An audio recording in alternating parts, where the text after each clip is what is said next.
So today we'll discuss 2010 paper 2 chemistry, ये advance paper 2010 का paper 2 से स्टार्ट कर रहे हैं। सबसे पहले क्वेश्चन में गिवन है the complex showing simple spin only magnetic moment is 2.82 Bohr magnetron. तो पहले root of n n plus 2 Bohr magnetron से फॉर्मूले से नंबर ऑफ अनपेयर्ड इलेक्ट्रॉन निकालेंगे। तो एन इंटू एन प्लस 2 ये गिवन है 2.82। ठीक है, क्लियर। तो यहाँ से देखो आपको सीधे सीधे पता चल जाएगा एन की वैल्यू 2 होती है। आप कैलकुलेशन देखो यहाँ पे इजियर कर सकते हैं, इतनी मैथ्स आपको स्ट्रॉन्ग है। अगर हम एन इंटू एन प्लस 2 का रूट निकालना चाह रहे हैं तो उसकी जो इंटीजर वैल्यू आएगी वो डेसिमल के पहले वाली, तो इसमें एन सॉल्व करने की जरूरत ही नहीं पड़ेगी, हमेशा 2 से मैच करेगी। मतलब जो इंटीग्रल पार्ट लिखा होगा नंबर का वही एन की वैल्यू होगी, क्योंकि जब two numbers are very close तो उनका रूट निकालने का मतलब एन की वैल्यू लगभग लगभग वही रहेगी। तो सॉल्विंग क्विकली करने के लिए दो अनपेयर्ड इलेक्ट्रॉन चाहिए। अब आपको इसमें चेक करना है किसमें से, इनमें से किसके अंदर दो अनपेयर्ड इलेक्ट्रॉन होंगे, that you have to check. ठीक है, तो पहले NiCO4 है तो निकल जीरो ऑक्सीजन स्टेट में होगा। CO जो है वो स्ट्रॉन्ग फील्ड लिगेंड है तो सारे इलेक्ट्रॉन पेयर करा देगा इसमें, तो काउंट ही नहीं करना है। उसके बाद NiCl4 अगर चेक करेंगे, पहला वाला केस तो समझ गया ना। NiCO4 में निकल का ऑक्सीजन स्टेट 0 है, 4s2 TD8 कॉन्फ़िगरेशन होगा। CO जो है वो स्ट्रॉन्ग फील्ड लिगेंड है, तो all electron will be paired. Similarly Cl minus अगर लेंगे तो Cl माइनस जो है वो वीक फील्ड लिगेंड है और निकल 2 प्लस स्टेट में है, तो कॉन्फ़िगरेशन 3D8 आएगा, तो इलेक्ट्रॉन्स की पेयरिंग नहीं होगी। तो अगर हम 3D8 कॉन्फ़िगरेशन लिखेंगे तो it will be like this, तो उसमें दो अनपेयर्ड इलेक्ट्रॉन आ रहा है, तो यही अपना आंसर हो जाएगा। आगे का केस चेक करना है तो देखो फॉस्फोरस के तो हम लोग स्ट्रॉन्ग फील्ड लिगेंड की तरह चेक करते हैं। इसका मैंने लॉजिक सिखाया था आपको, CP नॉक से याद करना सिखाया था, आपको उसकी ट्रिक याद कराई थी। अगर हम लोग ऐसे चेक करते हैं तो कार्बन फास्फोरस नाइट्रोजन तक को स्ट्रॉन्ग फील्ड में काउंट कर लेते हैं, ऑक्सीजन डोनर और हेलोजन और हेलोजन के साथ यहीं पे सल्फर भी काउंट कर लेते हैं। इन डोनर्स को वीक फील्ड लिगेंड की तरह काउंट करते हैं for 3D central atom.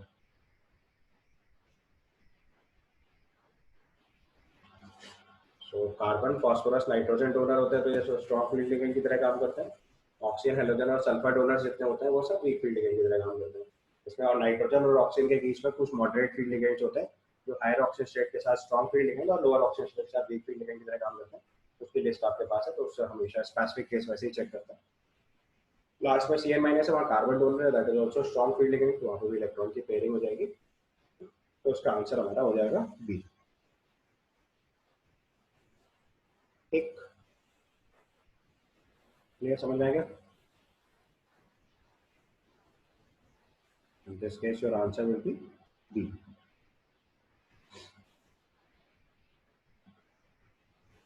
And question number two. Question number two is given the species having pyramidal shape.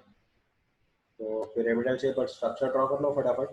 SO3 draw करेंगे तो ये sp2 ट्रायंगुलर प्लेन है। BrF3 बनाएंगे तो ये चीज आपकी T शेप बनेगी। sp3d 3 सिग्मा बॉन्ड 2 लोन पे। SiO3 2 माइनस बनाएंगे तो सिलिकॉन, वैलेंस शेल में 4 इलेक्ट्रॉन, ये आपके 3 ऑक्सीजन कनेक्ट करें।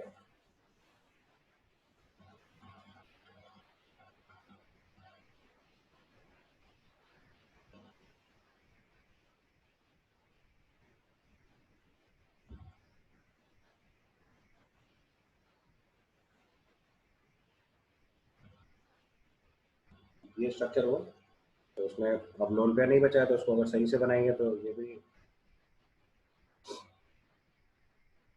ऐसे बना सकते हैं, कार्बोनेट की तरह से sp2, और उसके बाद लास्ट बनाएंगे OSF2। तो इसमें सेंट्रल एटम सल्फर होगा, एक डबल बॉन्ड है और दो फ्लोरीन सिंगल बॉन्ड से कनेक्टेड होंगे, और सल्फर के पास टोटल 6 इलेक्ट्रॉन होते हैं, तो एक लोन पेयर और बचेगा, तो 1 लोन पेयर 3 सिग्मा बॉन्ड, ये केस बना। फाउंडेशन लिखेंगे तो ये sp2 हुआ, ये sp3d हुआ, ये sp2 हुआ, ये sp3 हुआ, और ये sp3 में पिरामिडल शेप है, 3 सिग्मा बॉन्ड एक लोन पेयर, ये सब उसका आंसर हो जाएगा D.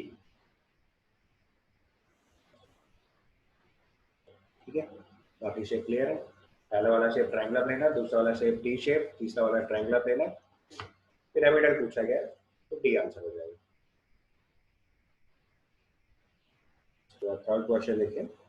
In third question given the reaction this with NaOH Br2 दिया हुआ पहले रिएक्शन, और बाद में C6H5 COCl के साथ रिएक्शन लिखी हुई। मैंने आपसे बोला था कि ऑर्गेनिक रिएक्शंस को फास्ट करने के लिए आपको कीवर्ड्स याद होने चाहिए। इसमें देखो CONH2 अमाइड ग्रुप है और NaOH Br2 दे रखा है, तो हॉफमैन ब्रोमाइड रिएक्शन होगा डायरेक्टली। तो पहली रिएक्शन इसकी हुई हॉफमैन ब्रोमाइड रिएक्शन। तो हॉफमैन ब्रोमाइड रिएक्शन से CONH2 ग्रुप जो है वो NH2 ग्रुप में कन्वर्ट होता है। तो इसकी रिएक्शन NaOH Br2 से कराएंगे अगर हम, तो this converts to C6H5 NH2, यानी रिंग बन गया आपका।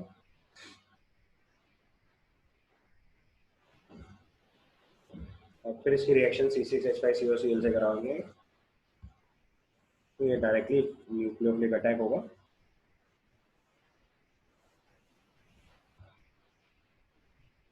ये आपकी हॉफमैन ब्रोमाइड रिएक्शन हुई पहली रिएक्शन। दूसरी रिएक्शन अगर आपको याद आए तो ये शॉर्ट एंड कॉमन बताई हुई आपको, फिनॉल के साथ या एनिलीन के साथ C6H5 COCl के साथ रिएक्शन। अल्दो अगर इतना नहीं भी याद आता है तो भी सिंपली रिएक्शन हो जानी, अपने लोड पर इलेक्ट्रॉन से इधर अटैक करेगा, बाद में Cl माइनस को लीव करा देगा। तो आपका फाइनल आंसर आएगा C6H5CH3 NHCO C6H5।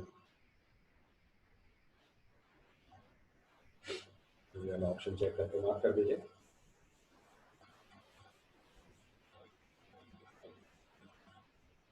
ये आपका आंसर सी हो जाएगा।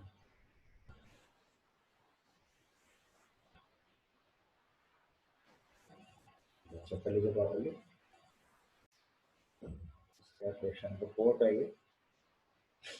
क्वेश्चन नंबर 4 में लिखा है compound P, Q and S are given and it's given was separately subjected to the nitration using HNO3 H2SO4 mixture. The major product formed in each case would be, तो देखो यहाँ पर electrophilic aromatic substitution का question हो गया। Electrophilic aromatic substitution के case में बताया था कि जो अगर दो सब्स्टिट्यूएंट होते हैं तो उसमें जो मोर एक्टिवेटिंग ग्रुप होता है वो डायरेक्टिंग ग्रुप की तरह काम करता है। तो पी वाले केस में देखो एक OH ग्रुप है, एक COH ग्रुप है। OH एक्टिवेटिंग है, COH डीएक्टिवेटिंग ग्रुप है, ठीक है। तो उसमें जो ग्रुप डायरेक्ट करेगा वो OH डायरेक्ट करेगा, तो OH की ऑर्थो या पैरा पोजीशन पे NO2 लगाएंगे। पैरा पोजीशन पे ऑलरेडी COH लगा हुआ है तो दैट पोजीशन इज ब्लॉक, तो इसका मतलब ऑर्थो पोजीशन OH पे ही सब्स्टिट्यूएंट लगना है, ठीक है। Q वाले रिएक्शन में देखो एक CH3 एक OCH3 है, दोनों एक्टिवेटिंग ग्रुप हैं, तो मोर एक्टिवेटिंग ग्रुप से डिसाइड करते हैं। तो CH3 जो है वो हाइपर कॉन्जुगेशन लगाएगा, OCH3 का प्लस M इफेक्ट लगेगा, तो OCH3 जो है हमारा डायरेक्टिव इफेक्ट हो जाएगा। और तीसरे वाले पार्ट में देखो एक CO ग्रुप है, एक O ग्रुप है। तो यहाँ जो ऑक्सीजन का लोन पेयर ऑफ इलेक्ट्रॉन है वो रिंग में इलेक्ट्रॉनिक हिस्ट्री बढ़ा रहा है, तो ये इसका एक्टिवेटिंग ग्रुप है। और ये जो CO ग्रुप है इलेक्ट्रॉन पुल कर रहा है तो डीएक्टिवेटिंग ग्रुप है। तो इलेक्ट्रोफिलिक एरोमेटिक सब्स्टिट्यूशन किस रिंग में होगा, तो मोर एक्टिवेटिंग है, that is right side ring, और उसमें ऑक्सीजन के हिसाब से डायरेक्ट होगा तो पैरा पोजीशन पे जाके NO2 ग्रुप अप्लाई होगा, ठीक है। अब अगर हम इनको वन बाय वन तीनों मार्क कर दें, मैं एक बार पहले सारे ग्रुप्स की पोजीशन फंक्शन लिखे देता हूँ तो किससे डिसाइड करना है। तो फर्स्ट वाले क्वेश्चन में एक COH ग्रुप लगा हुआ है, एक OH ग्रुप लगा हुआ है। तो यहाँ पे OH ग्रुप डायरेक्टिव नेचर दिखाएगा, इसकी वजह से इसकी ऑर्थो पोजीशन पे NO2 आएगा। दूसरे वाले क्वेश्चन में हमारे पास एक OCH3 और एक CH3 है। OCH3 का plus M character directive nature दिखाएगा, तो इसके हिसाब से पोजीशन डायरेक्ट करेंगे। उसकी ऑर्थो पोजीशन पे एक ग्रुप लगाएंगे जाके, उस पर भी लगा सकते हैं, इस पर भी लगा सकते हैं, दैट इज आइडेंटिकल, ठीक है। पैरा पोजीशन ब्लॉक है इसलिए वहाँ नहीं कर सकते। और तीसरे सब्सटेंस की रिएक्शन अगर लिखेंगे तो तीसरे केस में एक तरफ से रिंग डीएक्टिवेट कर रही है, दूसरी तरफ से एक्टिवेट कर रही है। तो उसमें जो अटैक होगा वो इस वाली रिंग पे होगा, इस ग्रुप से डायरेक्टिव नेचर काउंट करेंगे और इसकी पैरा पोजीशन पे अटैक पॉसिबल है। तो ऑर्थो भी कर सकते हैं, बट मेजर प्रोडक्ट अगर लिखना है तो पैरा प्रोडक्ट आएगा। तो उसके बेसिस पे अगर आंसर्स मार्क करेंगे हम इसके, तो उससे आंसर इसका देखिए सी वाला बन जा रहा है।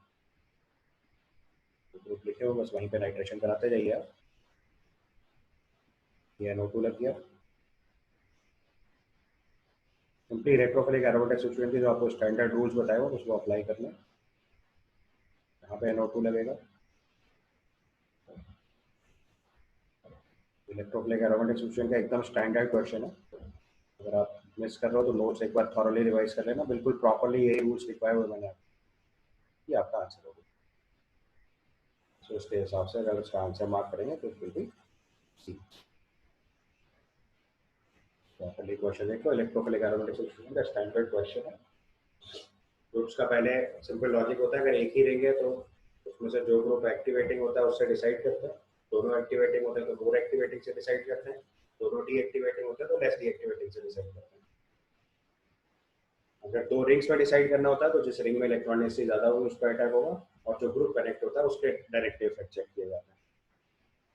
तो उसके हिसाब से इसका आंसर हो गया सी। ठीक है, clear. Then question number 5। Question number 5 में लिखा है packing efficiency of two dimensional square unit cell shown in the figure.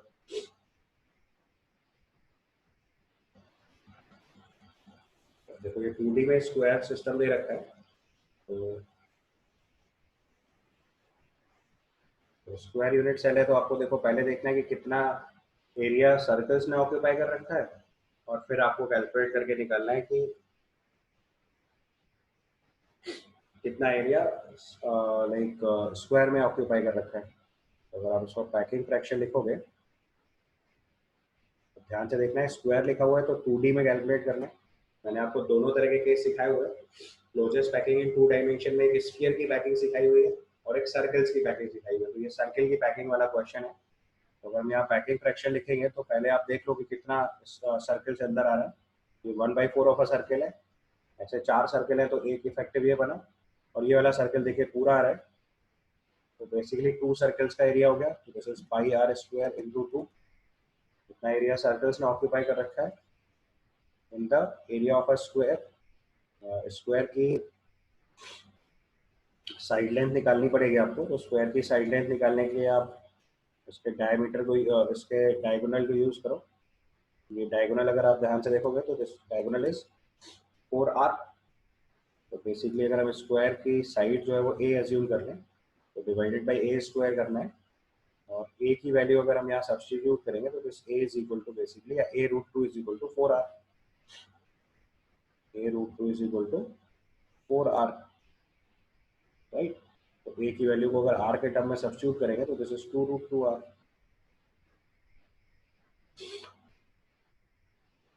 Value को r के टर्म में पुट करेंगे तो 2√2r, इसको सब्स्टिट्यूट कर दीजिए। तो यहाँ से पैकिंग फ्रैक्शन जो बनेगा हमारे लिए that is pi r square into 2/2√2r square. ये आपका पैकिंग फ्रैक्शन हो गया। तो सॉल्व करिए फटाफट तो आपका आंसर आएगा। कॉन्सेप्ट समझ में आया ना। स्क्वायर बोला हुआ है तो सब कुछ 2D की तरह ट्रीट करना है, स्फीयर लिखा होता है तो 3D की तरह ट्रीट करते हैं। तो सिंप्लीफाई करेंगे तो आर स्क्वायर कैंसिल हो जाएगा and this comes out to be pi by 4, I think, right.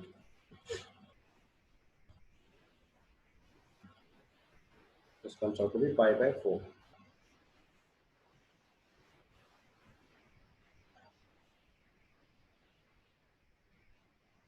which is approximately 78.5%। इसको सॉल्व करेंगे तो ये 78.5 या 0.785 आ जाएगा। डेसिमल में लिखो, पहले तो फ्रैक्शन लिखना है। ये वैल्यू 0.785 के आसपास आ जाएगा। आपको पैकिंग एफिशिएंसी परसेंटेज में दे रखी है तो उसके बेसिस पे आप इसका आंसर डी लिख सकते हो। केयरफुली चेक कर लीजिए, अच्छा क्वेश्चन है। तो नोट्स में मैंने आपको इस तरह की टेक्निक सिखा रखी है, आप कर सकते हो। दोनों तरह के क्वेश्चन आते हैं, closest packing in 2 dimension and 3 dimension. उसमें स्फीयर्स की भी पैकिंग चेक करते हैं, सर्कल्स की भी पैकिंग चेक करते हैं। तो ये सर्कल की पैकिंग वाला क्वेश्चन है। ओके, उसके बाद question number 6। Sixth, it is giving assuming that Hunt's rule is violated, the bond order and the magnetic nature of diatomic molecule of B2. तो B2 के अंदर जो टोटल इलेक्ट्रॉन्स हैं वो है 10। लेस देन 14 का केस हुआ तो ऑर्डर अगर लिखेंगे तो फिलिंग ऑफ इलेक्ट्रॉन होगा sigma 1s, sigma anti bonding 1s, sigma 2s, sigma anti bonding 2s। इसके बाद पाई 2px और पाई 2py की एनर्जी बराबर होती है और उसके बाद सिग्मा 2pz लिखते हैं। ये ऑर्डर फिलिंग का होता है 14 इलेक्ट्रॉन सिस्टम तक। बट उसने बोला हंट्स रूल फॉलो नहीं करना है। तो अगर हंट्स रूल फॉलो नहीं करना है इसका मतलब पहले जो पेयरिंग है वो आप करा सकते हो स्टार्टिंग से ही। तो अब इसकी फिलिंग अगर हम वायलेशन ऑफ हंट्स रूल करेंगे तो हंट्स रूल इज वायलेटेड, तो उस कंडीशन में इसकी फिलिंग करोगे तो आएगा sigma 1s2, sigma anti bonding 1s2, sigma 2s2, sigma anti bonding 2s2। अब पाई 2px1 पाई 2py1 लिखा जाता है अगर हंट्स रूल फॉलो करना है। बट उसने बोला हंट्स रूल वायलेट करना है तो पाई 2px2 कर दिया, पाई 2py में इलेक्ट्रॉन नहीं भेजा। तो पहले पेयरिंग कराई, बाद में अगले वाले लेवल पे इलेक्ट्रॉन भेजेंगे। तो यू राइट 2px2। अब उसके हिसाब से इसने पूछा है कि इसका बॉन्ड ऑर्डर बताना है और मैग्नेटिक नेचर बताना है। तो मैग्नेटिक नेचर तो आपका डायमैग्नेटिक हो गया क्योंकि सारे इलेक्ट्रॉन पेयर्ड हो गए, और उसका बॉन्ड ऑर्डर रिपोर्ट करना है वो सॉल्व करके लिख लो। तो बॉन्ड ऑर्डर अगर लिखेंगे तो number of electron and bonding हो गए 6, एंटी बॉन्डिंग हो गए 4, बाई 2 करेंगे तो बॉन्ड ऑर्डर 1 और नेचर हो गया डायमैग्नेटिक। देखिए एडवांस के क्वेश्चन की ट्रिक देखिए। नॉर्मली जो लोग मॉलिक्यूलर ऑर्बिटल ठीक से नहीं पढ़ना चाहते वो सिंपली रट के जाते हैं कि B2 और O2 पैरामैग्नेटिक होता है, तो उनका सवाल श्योर शॉर्ट गलत कराया जा सकता है क्योंकि उसने क्वेश्चन का फॉर्मेट ही बदल दिया। तो अगर आप लर्न करके जाएंगे कि B2 और O2 पैरामैग्नेटिक होता है और ये कॉन्सेप्ट आप नहीं जानते और क्वेश्चन श्योर शॉर्ट गलत कर देंगे। तो यहाँ पे आंसर आएगा 1 और पैरामैग्नेटिक। और अगर आप लर्न करके गए होंगे तो बॉन्ड ऑर्डर 1 और पैरामैग्नेटिक तो याद ही होता है, तो उसका आंसर सी लिखेंगे तो गलत हो जाएगा। आंसर एक्चुअली में ए। और कंफ्यूज नहीं होना है, डायमैग्नेटिक केवल इसलिए आ रहा है क्योंकि हंट्स रूल का वायलेशन कंसीडर किया गया जो कि एक्चुअल केस में नहीं होता है। तो हंट्स रूल वायलेशन कंसीडर करते हुए बॉन्ड ऑर्डर तो 1 ही रहेगा, तो कोई फर्क नहीं पड़ा, बट मैग्नेटिक बिहेवियर में चेंज आ जाएगा। So it is diamagnetic, answer is a. ठीक है। Then question number 7. Question number 7 is given the total number of diprotic acids among the following. Diprotic acid मतलब ऐसा एसिड जो 2H प्लस डोनेट करेगा। ठीक है, तो बेसिकली आपको इनकी बेसिसिटी चेक करनी है सबकी। तो आप क्विकली इनकी सबकी बेसिसिटी लिख डालो, तो इसकी नहीं पता होगा। जैसे H3PO4 में 3H प्लस डोनेट होंगे, H2SO4 से 2 होंगे, H3PO3 से 2 होगा, H2CO3 से 2 हो जाएगा, H2H2O7 लेंगे तो ये भी 2 इलेक्ट्रॉन प्रोटॉन डोनेट करेगा। बोरिक एसिड की बेसिसिटी 1 होती है, H3PO2 के लिए बेसिसिटी 1 होती है, H2CrO4 के लिए 2 होता है और H2SO3 के लिए 2 होता है। तो मैंने इनकी बेसिसिटी लिखी है। किसी भी केस में आपको डाउट है पहले तो बताइए, अदरवाइज बस बेसिसिटी 2 के केस काउंट कर लीजिए। 4 + 2 6 आ रहा होगा इसका आंसर। आंसर हो जाएगा 6। तो बस बोरिक एसिड सबसे इंपॉर्टेंट था, H3PO2 भी आप जानते हो। तो बेसिसिटी बेसिकली चेक करनी थी, डाइप्रोटिक एसिड्स पूछे, मैंने जो सर्कल में लिखा है दैट इज बेसिसिटी। इसमें H3PO3 सबसे ट्रिकी केस था जो ज़्यादातर लोग गलत कर देते हैं। H3PO3 के बारे में आपको ऑलरेडी बता रखा है, तो मोनोबेसिक एसिड या वीक मोनोबेसिक एसिड होता है।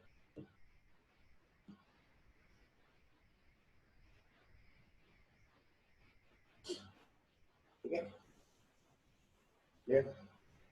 उसके बाद क्वेश्चन नंबर 8 में आइए। बेसिकली समझ गए ना, इसमें बाकी का तो स्ट्रक्चर बना के समझ आ जाएगा किसी में भी। जैसे H3PO2 बाकी सबको क्लियर ही होगा कि H3PO2 और बना लीजिए अगर आपको रिक्वायरमेंट है। तो H3PO2 जो होता है वो उसमें 2 H बॉन्ड होता है, तो केवल एक ही H रिप्लेसेबल होता है, दैट इज दिस वन। ये इसकी बेसिसिटी होती है। नंबर ऑफ रिप्लेसेबल H जो होता है वो बेसिसिटी होती है। नंबर ऑफ रिप्लेसेबल, अगर आपको उसमें डाउट है तो फिर आप रेडॉक्स वाला पूरा लेक्चर कंटिन्यू कर लीजिएगा। Number of replaceable H plus H जो होता है वो बेसिसिटी होता है। तो don't learn that number of OH unit होते हैं। मेंस के लेवल पे आप ऐसा लर्न कर लोगे तो चल जाएगा, एडवांस लेवल पे आप फंस जाओगे। Number of OH units basicity नहीं होती है, क्योंकि इसमें सबसे पहले बोरिक एसिड ही गलत करोगे, बोरिक एसिड का स्ट्रक्चर बनाओगे तो ये देखो 3 OH यूनिट आ रही है, बट इसकी बेसिसिटी 1 है, क्योंकि इनमें से कोई भी रिप्लेसेबल एच नहीं है।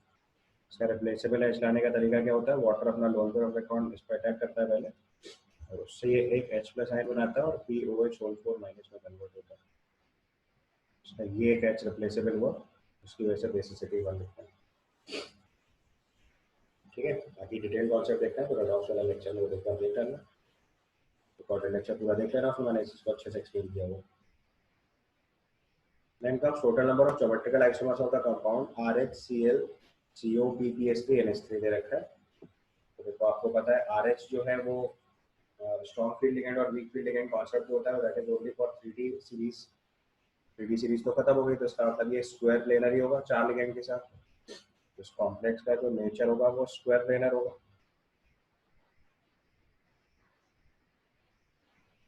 और स्क्वायर प्लेनर है तो उसका और चारों लिगेंड डिफरेंट है, तो उसके 3 ज्योमेट्रिकल आइसोमर बनेंगे।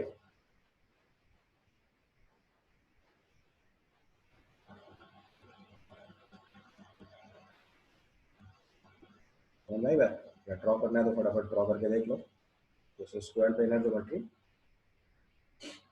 उसमें एक RH हो गया, ये 4 पोजीशन है, तो एक एक करके पहले ट्रांस लिख लो।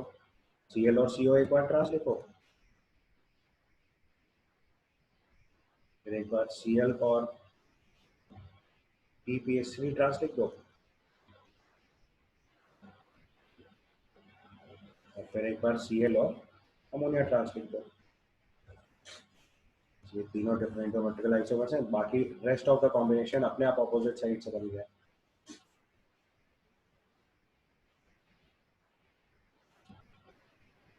इसके 3 ज्योमेट्रिकल आइसोमर्स होंगे, उसका आंसर अगर आप लिखेंगे तो इसका आंसर करिए। उसके बाद क्वेश्चन नंबर 9 देखिए। 9 में लिखा among the following the number of element showing only one non zero oxygen state. तो one non zero oxygen state अगर देखेंगे तो ये अल्कली मेटल्स और फ्लोरीन के लिए आएगा, क्योंकि अल्कली मेटल और फ्लोरीन के लिए जीरो ऑक्सीजन स्टेट तो होती है, बाकी इनके कंपाउंड्स में फ्लोरीन हमेशा -1 ऑक्सीजन स्टेट और सोडियम हमेशा, या अल्कली मेटल हमेशा +1 ऑक्सीजन स्टेट शो करेंगे। तो उसमें आपको केवल फ्लोरीन और अल्कली मेटल मार्क कर लेना है, तो एक ही आ जाएगा और एक ही आ जाएगा, बाकी कुछ भी चेक करने की जरूरत नहीं है। अगर क्विकली सॉल्व करना था तो सीधा रूल लगाना था, फ्लोरीन और अल्कली मेटल इनके लिए केवल 2 ही पॉसिबल ऑक्सीजन स्टेट होते हैं, अल्कली मेटल में +1 और 0, और फ्लोरीन के लिए -1 और 0। बाकी सबके लिए अलग अलग पॉसिबल ऑक्सीजन स्टेट्स हैं। उसका आंसर अगर सीधे रिपोर्ट करना है, उसका आंसर डायरेक्टली 2 लिखा जा सकता था, अगर आपको जल्दी करना था क्वेश्चन। सब चेक करने हैं तो मैं भी सब चेक करके बता देता हूँ। ऑक्सीजन के केस में ऑक्सीजन स्टेट आपको पता है -2 पॉसिबल है, और ऑक्साइड के केस में -1 पॉसिबल है, सुपर ऑक्साइड में -1/2 पॉसिबल है, और 0 तो होती है। क्लोरीन के केस में ऑक्सीजन स्टेट -1 2 +7 कुछ भी हो सकता है। नाइट्रोजन के केस में ऑक्सीजन स्टेट -3 2 +5 कुछ भी हो सकता है। Same thing for phosphorus. Tin के केस में कार्बन फैमिली है तो उसका ऑक्सीजन स्टेट -4 से लेके +4 तक कुछ भी हो सकता है। थैलियम जो है वो बोरॉन फैमिली है, तो ये -3 2 +1।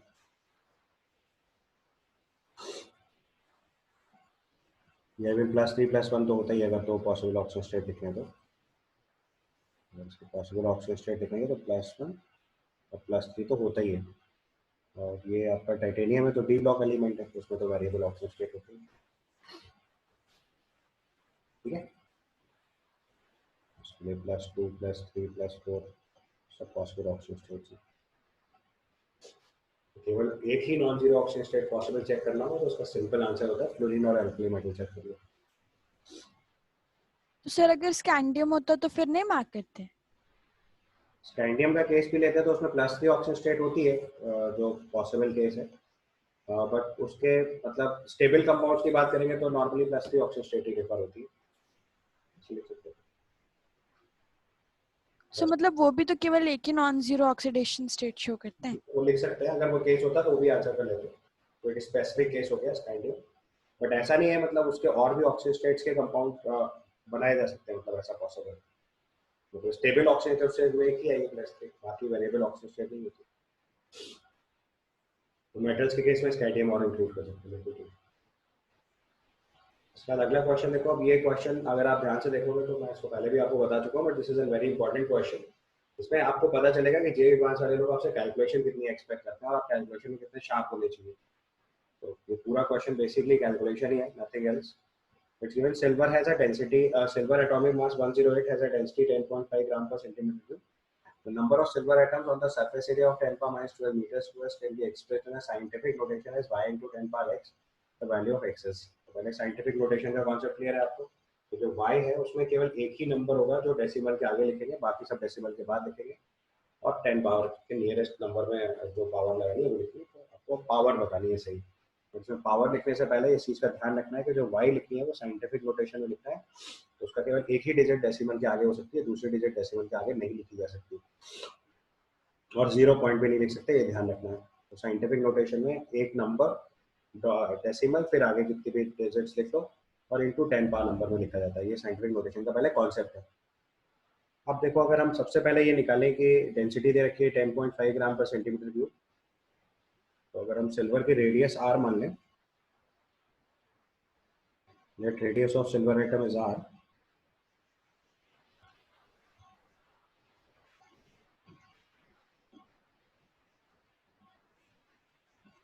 तो अगर इसके वॉल्यूम लिखेंगे तो ये 4/3 पाई आर क्यूब हो गया।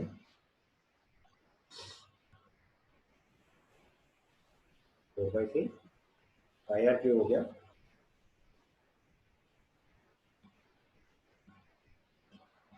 ठीक है, और अगर 1 मोल के लिए वॉल्यूम लिखना है तो इससे में Na से मल्टीप्लाई कर लें, ये आपका volume of 1 mole of substance हो गया। और 1 मोल सिल्वर का मास आपको डायरेक्टली पता है 108 ग्राम, और डेंसिटी से इसको रिलेट करेंगे तो आर निकल आएगा। So density equal to mass upon volume substitute करेंगे तो यहाँ से आपको आर निकालते बनेगा। So this comes out to be 4/3 pi r cube into Avogadro's number will be equal to 108 upon 10.5। ठीक है, अब आपको जो सरफेस एरिया दिया हुआ है दैट इज 10⁻⁻12 मीटर स्क्वायर। अब ध्यान से देखो, यहाँ पे जो भी कैलकुलेशन कर रहे हैं वो हम सेंटीमीटर क्यूब में लिखा हुआ है, तो मतलब आर सेंटीमीटर में कैलकुलेट करके लाएंगे तो उसको भी सेंटीमीटर स्क्वायर में कन्वर्ट कर दो। तो 10⁻4 मल्टीप्लाई कर दो तो 10⁻−8 सेंटीमीटर स्क्वायर हो गया। अब किसी भी स्फीयर को अगर आप किसी सरफेस पे रखोगे तो सरफेस का कितना एरिया ऑक्यूपाई करेगा, पाई आर स्क्वायर।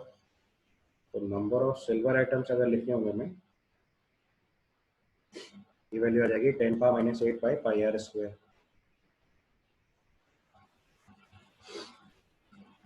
ये आपका फाइनल आंसर है।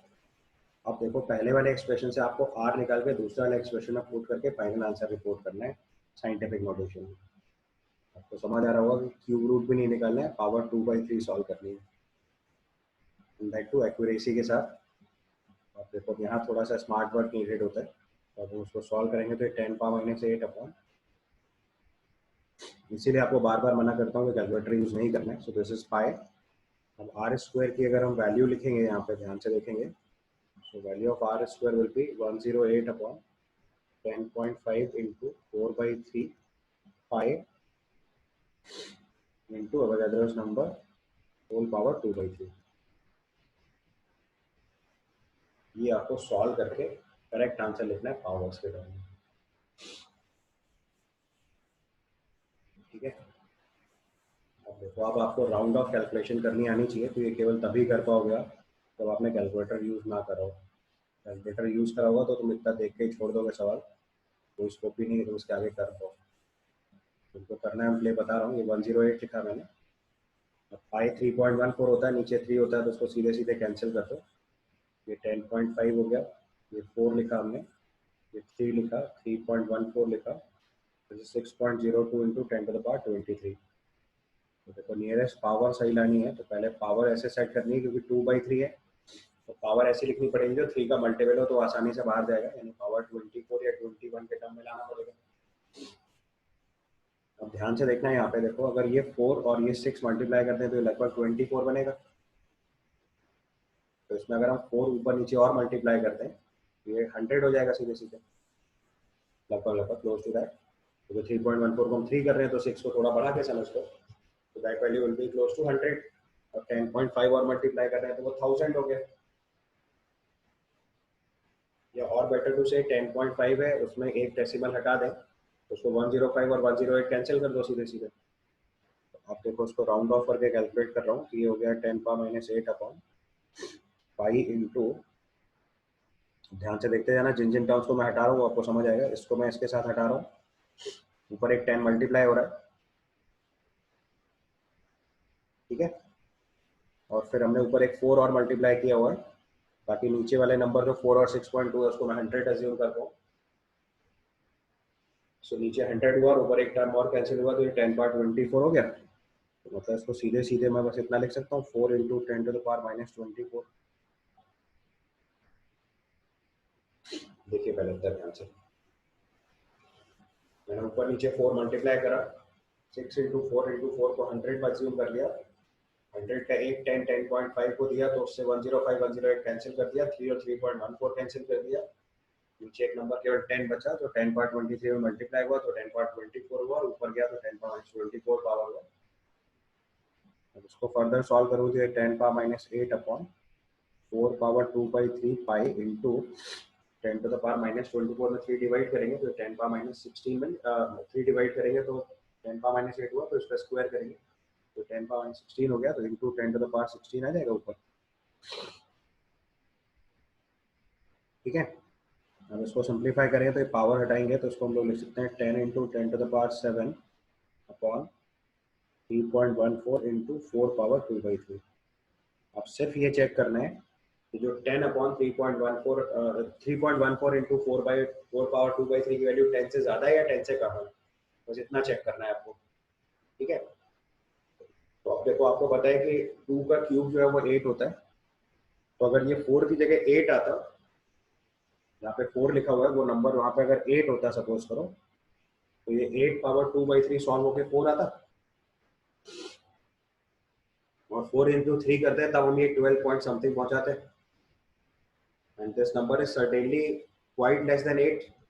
तो ये नंबर लेस देन 10 बनेगा, और अगर ये नंबर लेस देन 10 बनेगा तो 10/10 मतलब 10 upon a number less than 10 मतलब 1 पॉइंट समथिंग बनेगा। तो उसको हम सीधे सीधे अप्रॉक्सीमेटली y इंटू 10⁻7 लिख सकते हैं, तो यहाँ से x की वैल्यू 7 आ जाएगी, आपका आंसर होगा 7 होगा।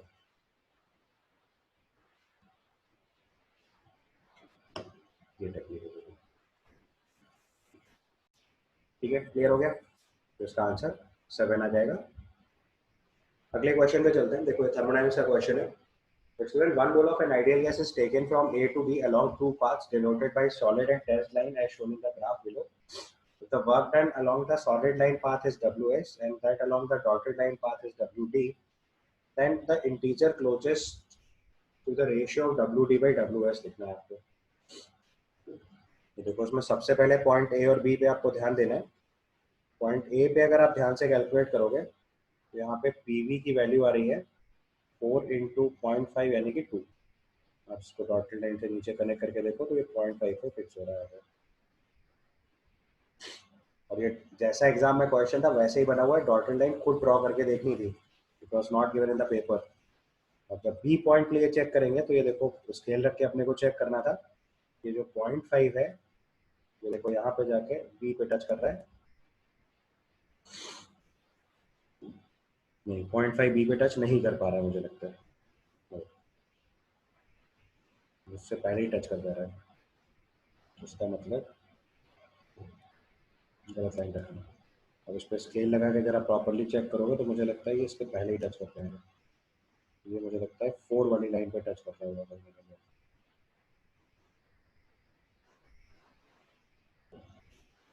यहाँ टच कर रहा है देखिए सही से, वो नहीं समझ आ रहा है तो एक लाइन देखो ये आ रही है, इसको नीचे देखो एक्सटेंड करके देख लो तो ये 2 पे आ रही है, इसके करस्पॉन्डिंग अगर यहाँ ड्रॉ कर लेंगे तो ये देखो 1 से टच हो रहा है। इस पॉइंट पे भी अगर पीवी चेक करोगे तो ये 1 इंटू 2 फिर से 2 आ रहा है। इस वाले पॉइंट पे देखो इसको चेक कर रहे हैं तो यहाँ पे पीवी की वैल्यू 4 इंटू 0.5 फिर से 2 आ रहा है, तो इसका मतलब जो सॉर्टेड लाइन बनी है वो पीवी इक्वल टू कॉन्स्टेंट हो गई। ये पहला इंटरप्रिटेशन था। जो सॉलिड लाइन वाली ग्राफ है वो पीवी इक्वल टू कॉन्स्टेंट का केस है, और पीवी इक्वल टू कॉन्स्टेंट है, इसका मतलब उसे हम लोग आइसोथर्मल प्रोसेस समझ सकते हैं, रिवर्सिबल। जो सॉलिड लाइन है वो पीवी इक्वल टू कॉन्स्टेंट का केस हो गया, इसका मतलब हमारे लिए रिवर्सिबल आइसोथर्मल प्रोसेस हो गया।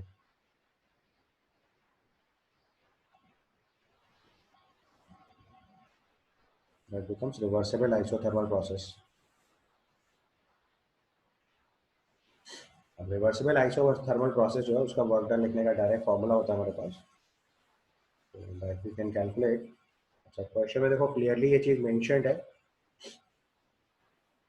that if the work done along the solid line path WS and that along the solid line WD is given, आपको क्लोजेस्ट इंटीजर में लिखना है। तो आप ध्यान से देखो, A से B की तरफ अगर हम जा रहे हैं तो it is expansion in the process.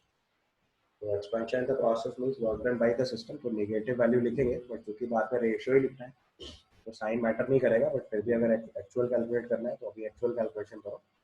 तो सॉलिड लाइन पे वर्क डन लिख रहे हैं तो ये आएगा minus 2.303 number of moles given है।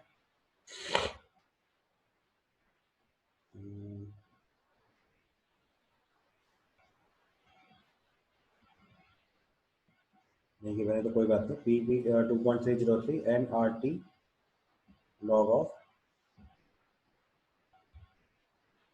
V2 by V1। तो पॉइंट ए पे जो वॉल्यूम है वो 0.5 है, और पॉइंट बी पे जो वॉल्यूम है वो 5.5 है। तो पॉइंट बी के वॉल्यूम को 5.5 बाई 0.5 लिख लेंगे, और P V equal to n R T होता है, तो एन आर टी की वैल्यू हम लोग ऑलरेडी 4 निकाल चुके हैं, देखिए ध्यान से। और ग्राफ पे ध्यान से देखना है कि प्रेशर एटमॉस्फेयर में वॉल्यूम लीटर्स में दे रखा है, तो जो पीवी की वैल्यू आएगी वो लीटर एटमॉस्फेयर स्केल पे आएगी। सो एनआरटी की जगह हम लोग 4 लिख सकते हैं, तो this value becomes minus 2.303 into 4 times log of 11। कितने लीटर एटमॉस्फेयर में आपका आंसर बना। यूनिट बहुत ध्यान रखना है, ये आपका वर्क डन आया सॉलिड लाइन पे। अब डॉटेड लाइन का वर्क डन लिखेंगे, वो देखो अलग अलग प्रोसेसेस का कॉम्बिनेशन बना के लिखा जा सकता है, तो एरिया अंडर द कर्व से वो वैल्यू लिखी जा सकती है। तो फर्स्ट वाले पार्ट को अगर आप चेक करोगे तो ये हम लोग ए से सपोज करो इस पॉइंट को सी मार्क कर देते हैं, इस पार्ट को डी मार्क कर देते हैं, और लास्ट में इसको बी तो मार्क दिया, या इसको ई मार्क कर लेते हैं, तो ऊपर वाला पॉइंट है इस पर। तो सारे केस में एरिया अंडर द कर्व लिखना है। पहले ए सी के नीचे का एरिया लिख लो, एक पॉइंट ये भी मार्क कर लो जरा तो अच्छा रहेगा, तो उसको डी लिख लेते हैं, ये ई हो गया, इसके बाद ये नीचे वाला पॉइंट एफ हो गया, और लास्ट में इस पॉइंट को जी लिख देना। तो area under the curve of line A C लिखो, डी ई लिखो, और एफ जी लिखो, तीनों का सम कर देंगे तो हमारा वर्क डन आ जाएगा डॉटेड लाइन पे। तो सबसे पहले work done in path A C लिख रहे हैं अगर हम, तो ए सी के लिए देखो, अगर उसका एरिया लिखेंगे रेक्टेंगल का, तो this is 4 into 2 minus 0.5 plus, फिर अगर हम डी ई के लिए ये चीज लिखेंगे तो ये देखो आएगा 1 into, and the change is given 3 से 2। ठीक है। अब जो दूसरा पॉइंट एफ है उसका प्रेशर नहीं पता है, बट आपको पता है कि पॉइंट एफ पे पीवी इक्वल टू कांस्टेंट होगा। तो एफ वाले पॉइंट पे अगर पीवी इक्वल टू कांस्टेंट है, जो कि हम लोग ऑलरेडी कैलकुलेट कर चुके हैं 2, तो पीवी की वैल्यू ऑलरेडी 2 कैलकुलेट कर चुके हैं हम, तो ये आ जाएगा, इसके करस्पॉन्डिंग वॉल्यूम देखो गिवन है 3, तो उसका प्रेशर आ जाएगा P इंटू 3, यानी इस पॉइंट पे अगर प्रेशर लिखेंगे तो 2/3 आ जाएगा। तो एफ वाले पॉइंट से एफ जी का एरिया अंडर द कर्व लिखेंगे तो आ जाएगा 2/3 इंटू 5.5 माइनस 3। देखते चलिए कितनी क्रिटिकल कैलकुलेशन आपको दी जा रही है, और नियरेस्ट इंटीजर में आंसर लिखना है इसका भी। अब देखो इसको सिंप्लीफाई करोगे, ये हो गया 4 इंटू 1.5 प्लस 1 प्लस 2/3 इंटू 2.5। इसको सॉल्व करके भी लीटर एटमॉस्फेयर में नियरेस्ट वैल्यू में लिखना है, और फिर इसका रेशियो लिखना है आपको। आपसे क्वेश्चन पूछा गया W/T/ds। अच्छा, एक चीज ध्यान रखना है, ये सब पूरा एक्सपेंशन का केस है, ये भी सब पूरा work done by the system ही था, तो माइनस साइन आएगा, फाइनल रिजल्ट में भी माइनस साइन लिखना है। तो रेशियो लेंगे तो साइन हट जाएगा, केवल जो आपकी वैल्यू बचेगी वो लिख लीजिए, तो 2.303 into 4 into log 11 divided by, नीचे वाली वैल्यू सॉल्व करेंगे तो 4.4 इंटू 1.4 यू 6, सॉरी उल्टा लिखा है, W D by W S लिखा है, तो डब्ल्यू एस आ रहा है आपका 2.303 इंटू 4 इंटू लॉग 11, और ऊपर वाली वैल्यू अगर आप निकालेंगे तो 4 इंटू 1.5 हो गया 6, और 2.5 इंटू 2/3 सॉल्व करो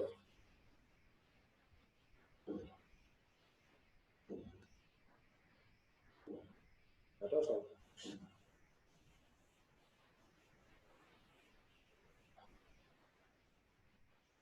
लगभग 1.67 हो गया, 8.6 8.6 समथिंग लिख सकते हैं बिल्कुल ठीक, ये लगभग 8.67 के आसपास बना।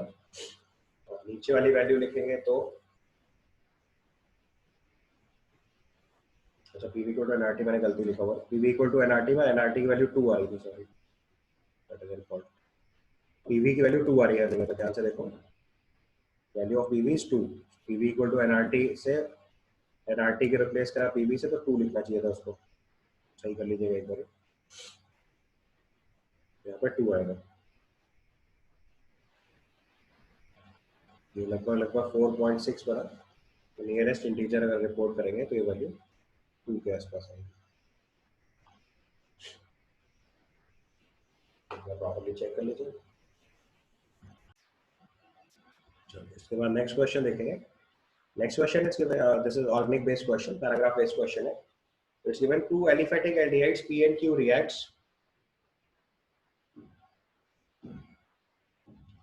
in a presence of aqueous K2CO3 to give compound R, which upon treatment with HCl provides compound S. On acidification and heating, S gives the product given below. तो देखो आपको क्लियरली समझ में आ रहा है कि जब HCl से रिएक्शन कराई होगी कंपाउंड की तो साइनाइड ग्रुप लगा होगा, और साइनाइड ग्रुप का एसिडिफिकेशन करा होगा तो कार्बोक्सिलिक एसिड ग्रुप बना होगा, और उसके बाद हीटिंग करी गई है तो नीचे प्रोडक्ट में देखो आपको ईस्टर लिंकेज दिख रहा है, देखो ध्यान से ये आपको ईस्टर दिख रहा है, तो इसका मतलब पता चल रहा है कि कहीं ना कहीं ईस्टरिफिकेशन कराया गया होगा। On acidification and heating S gives the product S, तो ईस्टरिफिकेशन दिख रहा है, और आपको step by step reaction reverse करनी आनी चाहिए बस। ये ऑर्गेनिक के क्वेश्चन की मेन ट्रिक होती है एडवांस के पेपर में, तो क्या करते हैं प्रोडक्ट से रिएक्टेंट की तरफ लेके चलते हैं आपको। तो अब अगर इसको हम रिवर्स करें तो हमें देखो पहला क्लू जो मिल रहा है वो ये है कि ये ईस्टर है, तो उसका मतलब इसकी पहले हाइड्रोलिसिस कराई गई, ईस्टर के बनने के पहले कार्बोक्सिलिक एसिड और अल्कोहल का कॉम्बिनेशन रहा होगा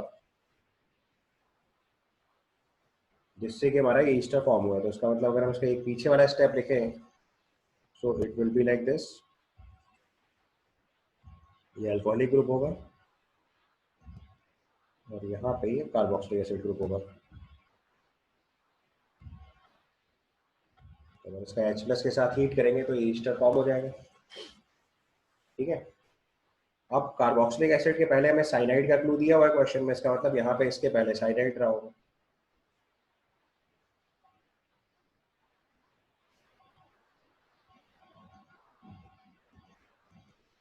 और अगर साइनाइड की रिएक्शन में आपको दिख रहा है एक ही कार्बन पे CN और OH आ रहा है तो साइनोहाइड्रिन जैसा दिख रहा है, इसका मतलब इसके पीछे जो कंपाउंड रहा होगा वो कार्बोनिल रहा होगा, तभी HCN की रिएक्शन से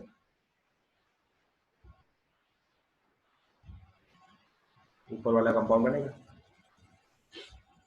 और अब अगर इस कंपाउंड को आप ध्यान से देख लोगे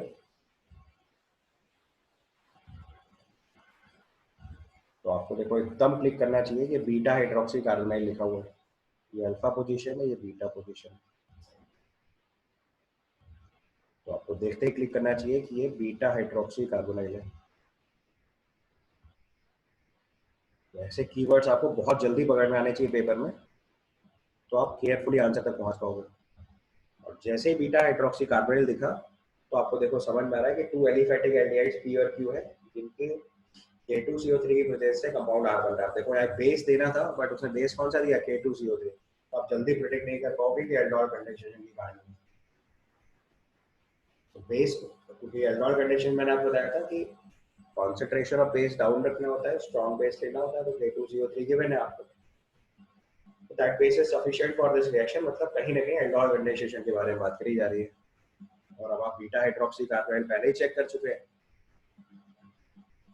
ठीक है, और अल्फा पोजीशन पे एच नहीं है, इसलिए डिहाइड्रेशन यहाँ पे नहीं होगा। तो इसके पीछे का प्रोडक्ट अब बस आपको एल्डोल लिखना है, तो आपको समझ में आना चाहिए इसके पीछे अगर हमें एल्डोल लिखना है कौन कौन से दो रिएक्टेंट होने चाहिए। तो यहाँ से अल्फा एच है, उसी से अटैक हुआ होगा कार्बोनिल कार्बन पे, तो उसका मतलब स्टार्टिंग कंपाउंड अगर हम ये ले लें,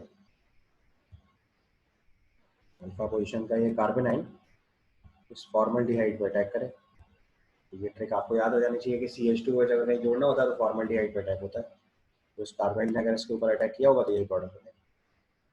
इससे देखो आपको P और Q बहुत आसानी से समझ आ जाएंगे। तो एक फॉर्मल्डिहाइड है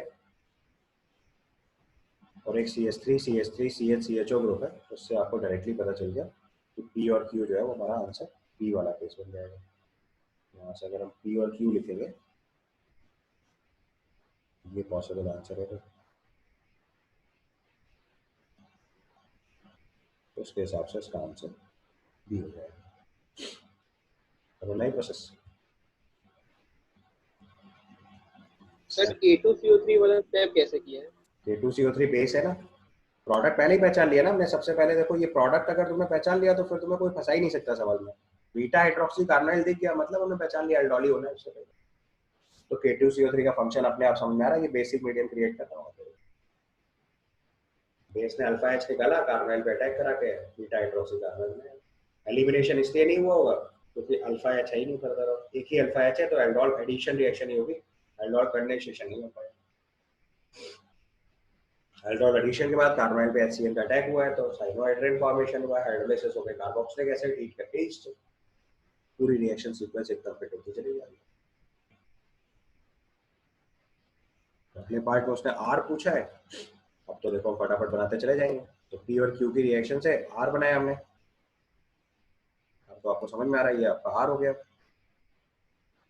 R की रिएक्शन HCl से कराने के बाद S बनाया, ये आपका S हो गया, और S के बाद आगे की रिएक्शन दिख ही रही है। तो उसने सबसे पहले पूछा आपसे R कौन सा है, और हमने पहले ही आपको डिसाइड कर दिया था बीटा हाइड्रोक्सी कार्बोनाइल मार्क करना है, हम लोग ऑलरेडी मार्क कर चुके हैं, तो बस ऊपर वाले क्वेश्चन को देख के सीधे आंसर लिखना है। तो R जो हमारा वो है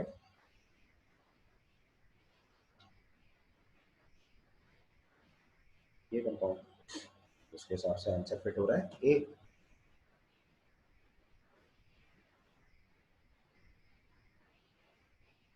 नेक्स्ट स्टेप देखेंगे, कंपाउंड S पूछा है, S आपका साइनोहाइड्रेन फॉर्मेशन है,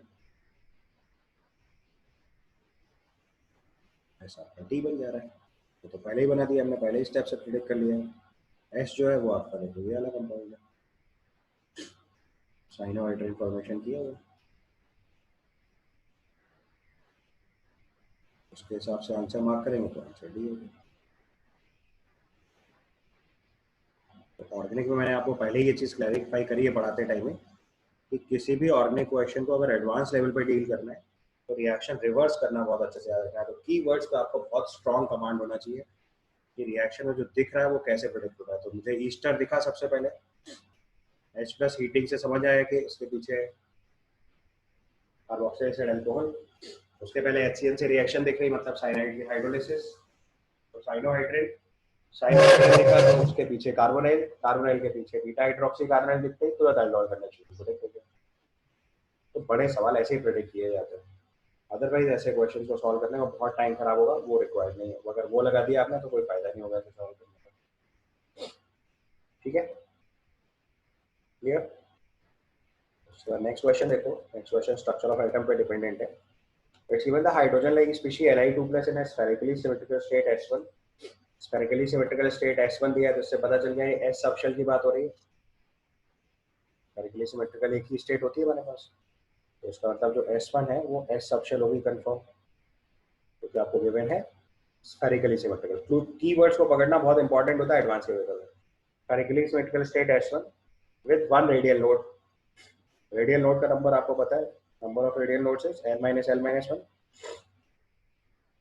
so number of radial nodes is equal to n-l-1।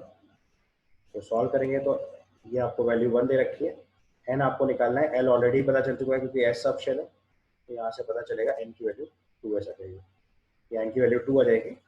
तो जो स्टेट S1 है वो आपको डायरेक्टली पता चल गया 2s, क्योंकि एन ही चाहिए था, एल तो हमने ऑलरेडी प्रिडिक्ट कर लिया स्फेरिकल सिमेट्रिकल स्टेट से, तो आप डायरेक्टली आंसर बता पा रहे हो, ये 2s होगा। पहला क्वेश्चन तो आपका डायरेक्टली सॉल्व हो गया, स्टेट S1 ही पूछा उसने, तो उसका आंसर तो बी हो गया। उसके बाद लिखा upon absorbing the light the ion undergoes transition to state S2, that state S2 has one radial node and its energy is equal to ground state energy of hydrogen atom. तो hydrogen की जो ground state energy होती है वो Li2 plus की third orbit की energy होती है। मैंने आपको डायरेक्ट कॉन्सेप्ट याद कराया, हाइड्रोजन की फर्स्ट ऑर्बिट एनर्जी, हीलियम की सेकंड ऑर्बिट एनर्जी, लिथियम की थर्ड ऑर्बिट एनर्जी सेम होती है। तो उसने बोला वो energy equal to ground state energy of hydrogen atom, इसका मतलब ये n इक्वल टू 3 की बात हो रही है, ये पता चला। यहाँ पे लिखा ना ground state energy of hydrogen atom Li2 plus में किसकी एनर्जी का इक्वल होगा, n इक्वल टू 3 के, यहाँ से n 3 पता चल गया। रेडियल नोड फिर से 1 दिए हुए, आपकी बार l प्रेडिक्ट हो जाएगा। तो उसने पूछा energy of the state S1 in the units of hydrogen atom in the ground state energy. तो हाइड्रोजन के रिस्पेक्ट में आपसे पूछा energy state of S1 in the units of hydrogen ground state energy. तो वो 2s आपने already predict कर लिया है, तो हाइड्रोजन की एनर्जी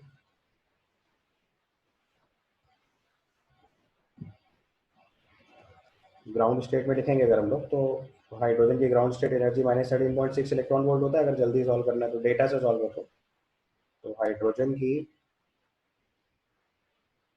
ग्राउंड स्टेट एनर्जी जो होती है दैट इज -13.6 इलेक्ट्रॉन वोल्ट। अभी आपको Li2 प्लस का n इक्वल टू 2 का एनर्जी लिखना है, तो होगा -13.6 z square by n square. तो energy state of S1 within the units of hydrogen atom होता है 13.6 से डिवाइड करके वैल्यू लिख लेना है, ये 9/4 हो जाएगा। आंसर आ जाएगा energy of state S1 in units of hydrogen atom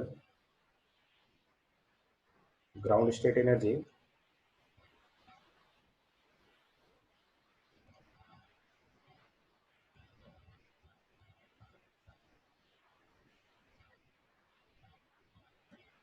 की वैल्यू आ जाएगी 9/4 यानी कि 2.25।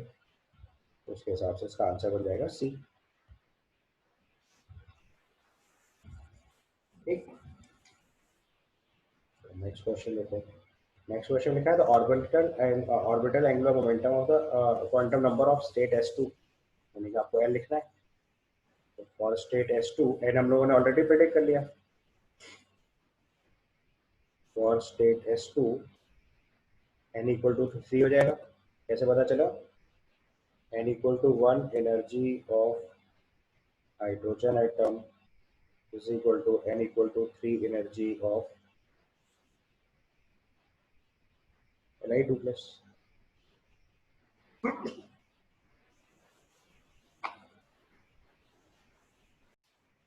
हमने पहले ही प्रेडिक्ट कर लिया कि हाइड्रोजन की ground state energy Li2 plus के n इक्वल टू 3 की एनर्जी के इक्वल होता है, तो यहाँ से n3 पता चल गया आपको, और इसके नंबर ऑफ रेडियल लोड्स फिर से दिए हुए हैं, तो n माइनस l माइनस 1 की वैल्यू आपको 1 दे रखी है नंबर ऑफ रेडियल लोड्स के फॉर्मूले से। n ऑलरेडी निकाल चुके हैं तो l निकाला है आपको, n की वैल्यू 3 minus l minus 1 equal to 1 है, यहाँ से l की वैल्यू 1 आ जाएगी।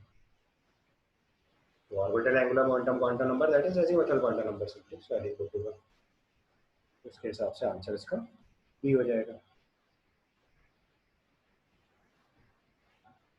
ठीक है, उसके नेक्स्ट क्वेश्चन पे आता है। Next question is matching based question है फिर। तो मैचिंग में देखो हमारे पास पहले एक डाइजोनियम सॉल्ट गिवन है, उसकी फिनॉल से रिएक्शन करानी है, तो एजो कपलिंग हुई। दूसरी पहले रिएक्शंस देख लो फटाफट, फिर मैं आगे वाली बात बताता हूँ। उसका दूसरी रिएक्शन नोटिस करेंगे हम लोग। तो दूसरी रिएक्शन में देखो पहले पिनाकोल जैसा कंपाउंड दिया है, H2SO4 से पिनाकोल टू पिनाकोल रीअरेंजमेंट है। तीसरी रिएक्शन में कार्बोनाइल कंपाउंड है, इसका LiLH4 के साथ रिडक्शन कराया गया। और चौथी रिएक्शन जो है उसमें देखो एक SH है और एक Cl है, तो ये इंट्रामोलिकुलर न्यूक्लियोफिलिक सब्स्टिट्यूशन हुआ है। तो सल्फर ने अपने लोन पेयर ऑफ इलेक्ट्रॉन से Cl पे अटैक करा के उसको लीव करा दिया। It is a nucleophilic substitution. ठीक है,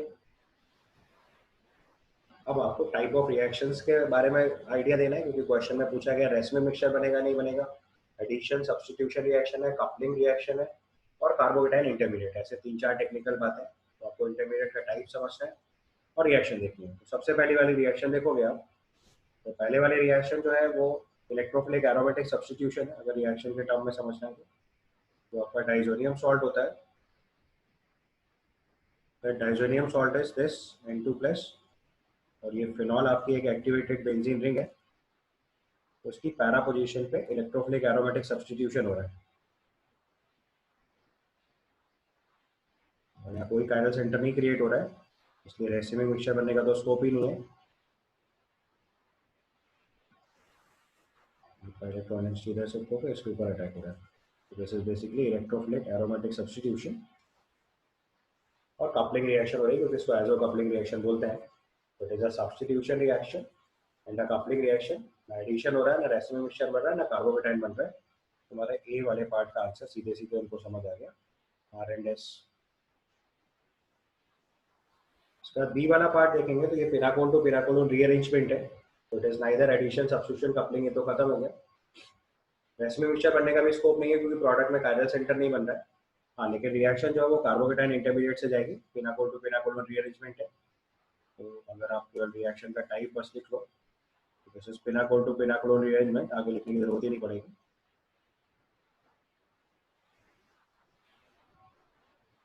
पहले कार्बोकेटाइन बनेगा, फिर मिथाइल से होके दूसरा कार्बोकेटाइन बनेगा और बाद में बैक बॉन्डिंग से स्टेबलाइजेशन होगा।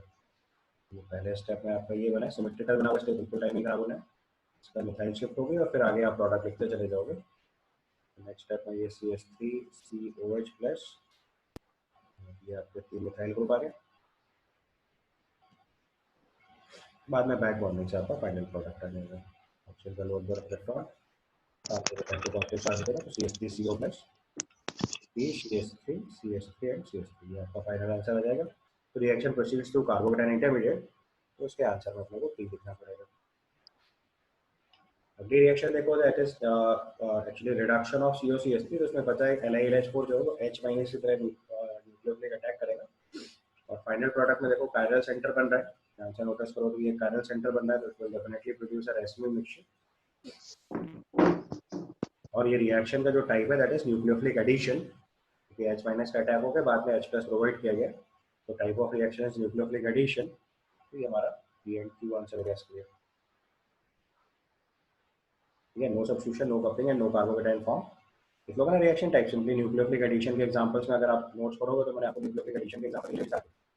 C6H5COCH3 से लिखा है, पहले न्यूक्लियोफिलिक अटैक होता है और बाद में H+ से प्रोटॉन प्रोवाइड कर देता है CH3। तो CO- CH3 एंड H पहले, और बाद में HCO+ से H+ प्रोवाइड करते हैं। मैंने आपको D2O के साथ ही प्रॉपर रिएक्शन लिखना सिखाई हुई है। ये आपका OH बना, H बना, पैरेलल सेंटर बनना है, इसलिए रेस्ट में बनेगा। लास्ट रिएक्शन चेक करेंगे तो उसमें मैंने बताया सल्फर का लोन पेयर ऑफ इलेक्ट्रॉन जो है वो Cl पे अटैक करके न्यूक्लियोफिलिक सब्स्टिट्यूशन कर रहा है। तो वो टाइप 1 सब्स्टिट्यूशन रिएक्शन, कोई कायरल सेंटर नहीं क्रिएट हो रहा है, तो रेसिमाइजेशन तो नहीं हो पाएगा, कार्बोकेटाइन फॉर्म नहीं हो रहा, एडिशन हो नहीं रहा, तो उसका आंसर केवल सब्स्टिट्यूशन हो जाएगा। तो तीसरा लिखेंगे तो it will be R। D वाली रिएक्शन भी आपको लिखनी है, तो सिंपली इंट्रामोलिकुलर न्यूक्लियोफिलिक का ये Cl जो है वो लीविंग ग्रुप है और जो सल्फर है वो न्यूक्लियोफाइल है आपके लिए। तो उसने इंटरनली अटैक करके Cl- को लीव करा दिया, बाद में H+ हट गया वहाँ से, सल्फर बॉन्ड बन गया। This is the outcome, this is nucleophilic substitution. तो अगर फाइनल आंसर लिखना है तो A का RS, B का आंसर हो गया T, C का आंसर हो गया P, और D का P एंड Q, और D का आंसर हो गया R S T P Q and R, ठीक है, क्लियर। नेक्स्ट क्वेश्चन देखेंगे, question number 19. Question number 98 given all the compound listed in column 1 reacts with water. Match the result of the respective reactions with the appropriate option in the listed one. देखो पहला compound जो हमें लिखा हुआ है that is silicon compound है, उसकी hydrolysis से सिलिकॉन फॉर्मेशन होता है, आपको याद हो, तो this process is silicon formation. तो पहले स्टेप में अगर हमने CH3 होल्ड वाइज SiCl2 लिखा, सिलिकॉन बनाने का मेथड सिखाया हुआ मैंने आपको ऐसे. स्टार्टिंग से अगर रिएक्शन देखनी है तो ये SiCl4 पे पहले RMgX या CH3MgCl से रिएक्शन कराता है, तो 2 Cl सब्स्टिट्यूट करा के CH3 वोल्ट वाइज SiCl2 बनाते हैं. अब इसकी हाइड्रोलिसिस कराओगे तो दोनों Cl हट के 2 OH लग जाएंगे, तो ये सिलिकॉन 2 OH ग्रुप आएंगे और 2 CH3 ग्रुप है, और साथ में यहाँ से HCl की 2 यूनिट फ्री हो गई. अब जो यहाँ पे ग्रुप बना ये पॉलीमराइज करेगा और ये SiO-Si लिंकेज क्रिएट करेगा दोनों डायरेक्शन से, it will form silicon. SI अगर इसका प्रॉपर फॉर्मूला लिखा है मैं लिख के देता हूँ, तो इट विल फॉर्म SiO-Si, इसके साथ 2 CH3 कनेक्टेड है, तो यहाँ से ऑक्सीजन आया, ये सिलिकॉन, फिर 2 CH3, ये OSI, इसके साथ भी 2 CH3, फिर एक ऑक्सीजन लिंक होके यहाँ पे एक CH3 आ गया, ये आपका सिलिकॉन फॉर्मेशन हुआ. ये पॉलीमराइजेशन भी हुआ साथ में. This compound is formed silicon. Silicon are organosilicon compounds having SiO-Si linkage. उसका आंसर बना हमारे लिए हाइड्रोजन हैलाइड फॉर्मेशन हो रहा है, ए करेक्ट. रेडॉक्स रिएक्शन नहीं है, रिएक्शन रिएक्ट्स विद ग्लास का भी केस नहीं है, पॉलीमराइजेशन होगा, तो उसका आंसर पी एंड एस हो गया, और इसमें कोई ऑक्सीजन फॉर्म नहीं हो रही. 19th answer is P and S. इसके बाद XgF4 की हाइड्रोलिसिस तो बहुत इंपॉर्टेंट है, ये आपको अगर याद होगा पी ब्लॉक में XgF2, XgF4, XgF6 तीनों की हाइड्रोलिसिस पे क्वेश्चंस आते हैं. तो अगर XgF4 की हाइड्रोलिसिस कराते हैं तो उसकी हाइड्रोलिसिस से ज़ेनॉन बनता है, XgO3 बनता है, ऑक्सीजन बनती है और HF बनता है. तो एक बार बैलेंस करके लिख लो. तो टेक्निकली रेडॉक्स रिएक्शन हुई, अगर आप ज़ेनॉन के ऑक्सीजन स्टेट केवल मार्क कर दो, oxygen state of xenon over here is +4, ये 0, +6, ऑक्सीजन का ऑक्सीजन स्टेट चेक करोगे तो -2 एंड 0. रेडॉक्स रिएक्शन हो गई. HF जो फॉर्म हो रहा है वो रिएक्ट्स विद ग्लास होता है. HF is the only acid that reacts with glass. Option mark करेंगे तो हाइड्रोजन हैलाइड फॉर्मेशन हो रहा है, करेक्ट, पी. रेडॉक्स रिएक्शन है तो क्यू भी आंसर हो गया. ग्लास से रिएक्शन हो गया HF की तो आर भी हो गया. पॉलीमराइजेशन नहीं हो रहा, ऑक्सीजन फॉर्म हो रहा है, तो उसका आंसर हो गया PQRT. अगले रिएक्शन में लिखा है क्लोरीन की रिएक्शन. क्लोरीन की रिएक्शन अगर वाटर से कराएंगे तो इट विल फॉर्म HOCl, क्योंकि Cl2 की रिएक्शन वाटर से होगी, it will form HCl and HOCl. Hypochloride ion, chloride ion. यहाँ पे भी देखो रेडॉक्स चेंज है, क्लोरीन का ऑक्सीजन स्टेट 0 से -1 जा रहा है और +1 जा रहा है. इट्स अ रेडॉक्स रिएक्शन और हाइड्रोजन हैलाइड फॉर्मेशन हो रहा है. ग्लास से रिएक्शन नहीं होगी, पॉलीमराइजेशन नहीं होगा, ऑक्सीजन नहीं फॉर्म होगी. उसका आंसर हो गया पी एंड क्यू.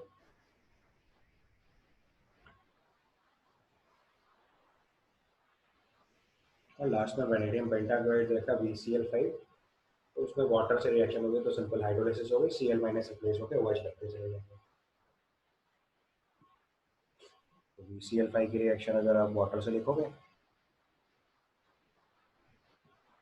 तो स्टेप बाय स्टेप रिएक्शन होगी. वाटर न्यूक्लियोफाइल पर अटैक करेगा, VCl4OH बना और एक HCl इंक्रीज हुआ, और ऐसे आगे रिएक्शन लिखते चले जाएंगे. तो ऑक्सीजन स्टेट चेंज नहीं हो रही वेनेडियम की, केवल हाइड्रोजन हैलाइड फॉर्मेशन हो रहा है. उसका आंसर केवल पी है.